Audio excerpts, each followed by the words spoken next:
All right, we're live. I do not mind. That's perfectly fine. All right, so we thought we'd, at the end here, because we have Bishop Eaton, the presiding bishop of the ELCA, we asked people if they had some questions that the bishop could answer. I offered to let her see them ahead of time. She chose not to, so she's just right off the cuff. So I'm going to start with the, softball, and then we'll go from there. Please don't ask me about my self-care. No. Okay, We're not going to do that. Okay, so this question is a loaded question, so I'll kind of help you navigate the minefield, and then you can go into it. The question is, Lancaster County continues to score as one of the best places for retirees to move to. Are you considering moving to Lancaster when you retire? Now, the minefield is that Lancaster is the red rose city, and York is the white rose city, and it is also a wonderful place to retire because Bishop Dreesen retired to York, but Bishop Main retired to Lancaster. So there's a little rift there, and you need to be careful when you pick one of those cities. Which one are you choosing to retire to? Well, I'm not going to become a participant in the War of the Roses.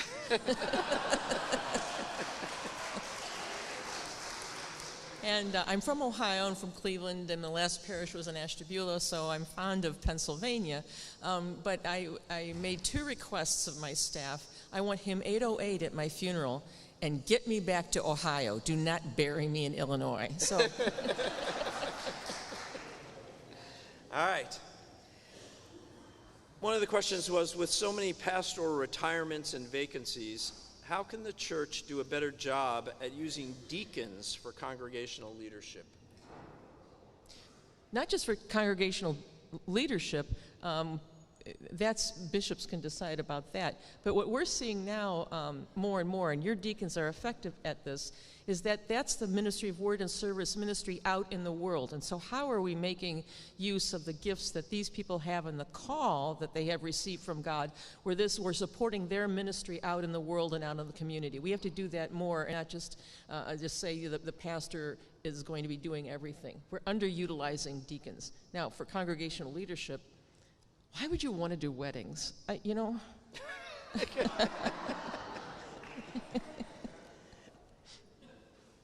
Back to you. In light of the dwindling attendance at our formal worship services, what new ways of gathering for worship are in the church's future? Well, I know, take a page from, well, they don't do this anymore, but banks used to give out like toaster ovens. Maybe we could. You don't think that's a good idea? Toaster ovens? Okay. I really think you're dating yourself. I mean, perhaps flip phones, but wait. That's a question it's really interesting. So at the beginning of the pandemic, we were convinced that congregations, especially the small congregations, if they missed in-person worship 3 Sundays in a row, they would close. And that was not the case. And our folks across the church proved to be remarkably resilient and creative. So places that had answering machines, I don't mean voicemail, machines, that would still tell you today when the Easter services were going to be, were able to switch in a short period of time to online worship of some kind. Even places that had dial-up could figure some way to do this. And that was a great gift, because we know people who would never, ever physically enter one of our buildings, they were hearing the gospel, hearing the word. Some of them were only like for a minute and a half at a time, so we can't count all of the clicks.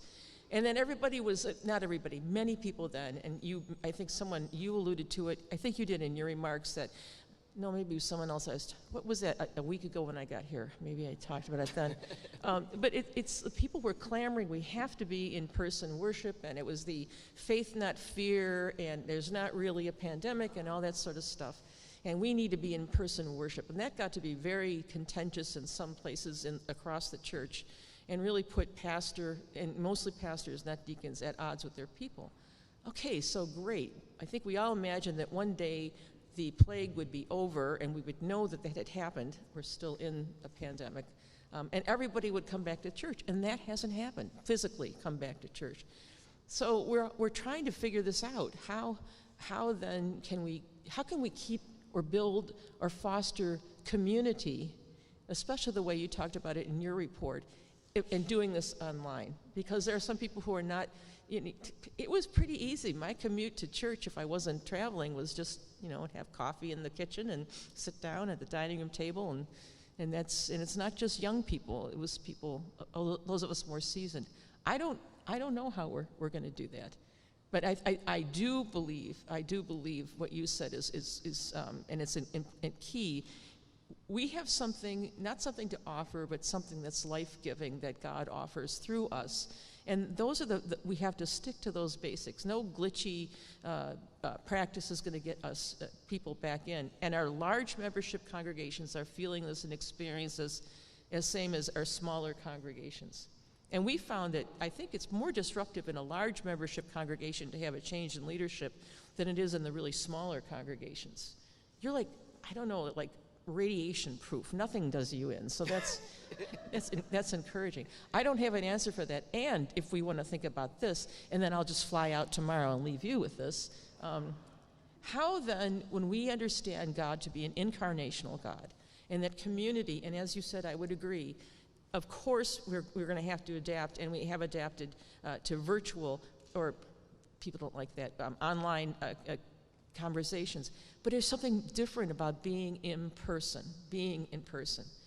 How then, when we say that it's enough for the unity of the church, that the gospel's preached in its purity and the sacraments are administered according to the gospel, how do we do that online?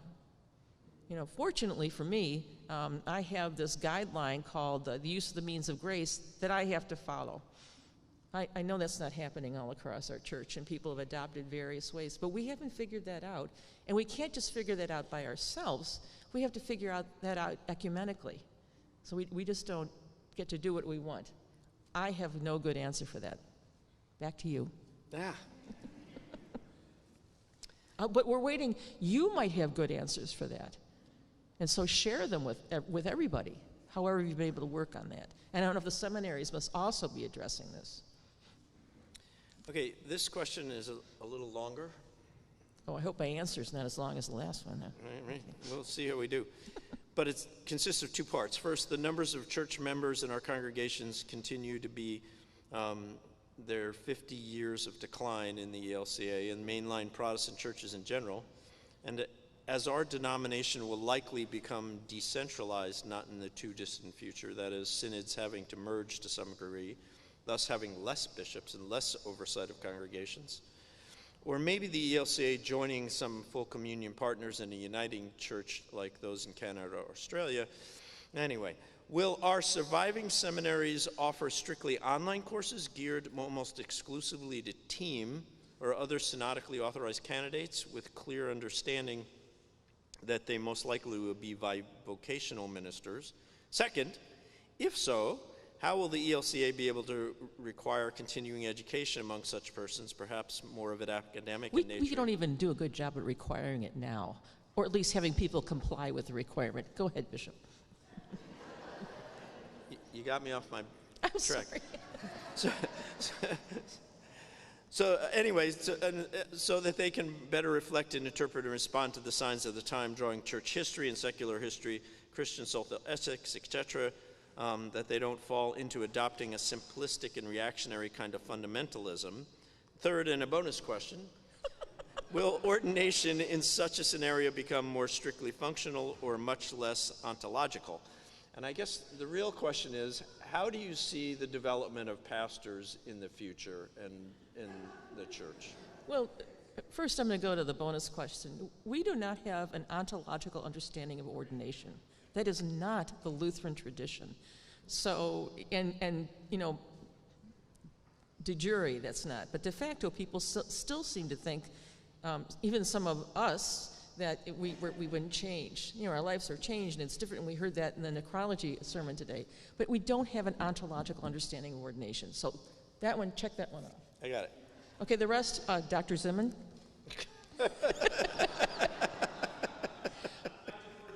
Thank you. I'm telling my mother on you. My mother is his godmother, so yeah. I know when he was just a little. His sisters had pet rabbits. I don't know. That's something we're all trying to figure out at the same time. And we were forced to see that residential theological education is not the only method or the way to deliver education or to form people. So we're never going to go back to that as a requirement. It won't happen. So I know our seminary has been trying different, I know where they have MDivX at Luther, and sorry, I said the other, that we're all Big Ten Church, so we have a varieties of things that we're doing. The team program is really important, and I'm glad to see that we're finally awarding team scholarships for the Fund for Leaders.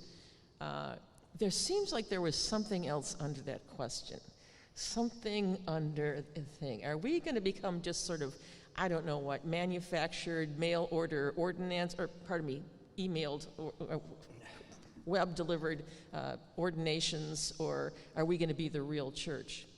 I'm pretty sure, even though it seems that St. Peter and certainly St. Paul spent a lot of time in Hebrew school and in study, there weren't seminaries then, but there is a need for formal education.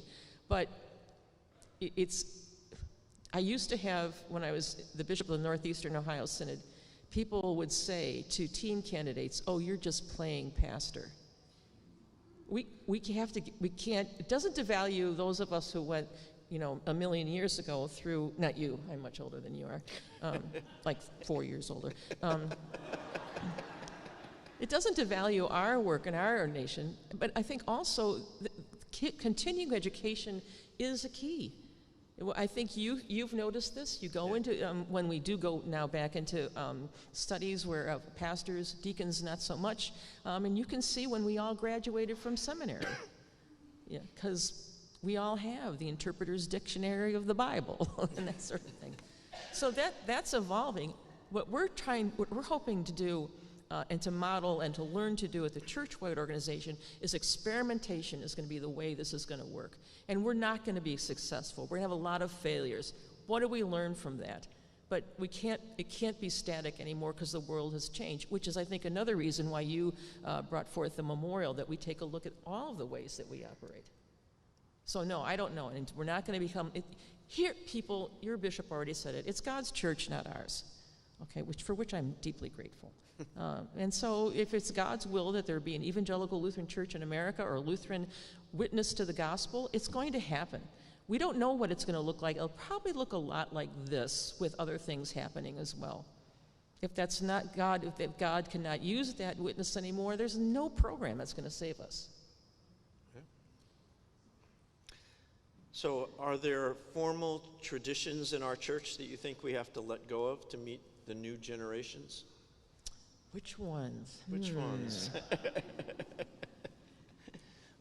There probably are. There are probably fewer than we think that they are that would be actually tied to worshiping or learning in the faith. There are a lot that are cultural traditions that I think in some ways can be a barrier to people who do not come from the European immigrants who came over here. And the country has changed. Our immigration now, which is a great source of strength for our economy as well as for our communities, is not coming from Europe. In fact, when the former president said, "Why don't we have more immigrants from Norway?" Well, first of all, they're already here. And second of all, the ones who are there don't want to come. So I never had lefse until I was 60 years old. It's really good. But if somehow culture and cuisine are what makes one a Lutheran or is the only way that the Lutheran witness to the gospel can be furthered, then that's going to be a barrier to people. And what you did at this assembly this afternoon, in the motion you passed to say that we're going to have one youth or young adult and one person of color, primary language other than English, is stunning. And I'm sure you don't realize the implications and ramifications, and neither does the rest of the church. The work that starts now is going to be preparing us who are already in our congregations to understand, become culturally fluent, and to make a welcome a true welcome, and not say, okay, you can come here as long as you're gonna be like us. And we're mostly German in this part of the world, right? Oh, yeah. Yeah, so it's like in other places, it's got to sing Children of the Heavenly Father all the time. We don't have to give that up, but that can't be the only expression. So the work has to start now in every one of our congregations, because if we don't, this will not, your synod will not change. But if you do this, your synod assemblies will look different. Your leadership will look different, and this can be a witness and an example for the rest of the church. It's really huge what you've done, but there's a lot of work. But as Jesus said, with God, all things are possible. All right. Okay. Last question. What question did we not ask you that we should have asked? Oh, I hate that question. I know. I don't know. I have no idea. It's the end of an assembly and I have to preach. All right, then we're at a wrap. You got a half-hour break. Be back here, and we will worship together. Thank you. Thanks, Jim.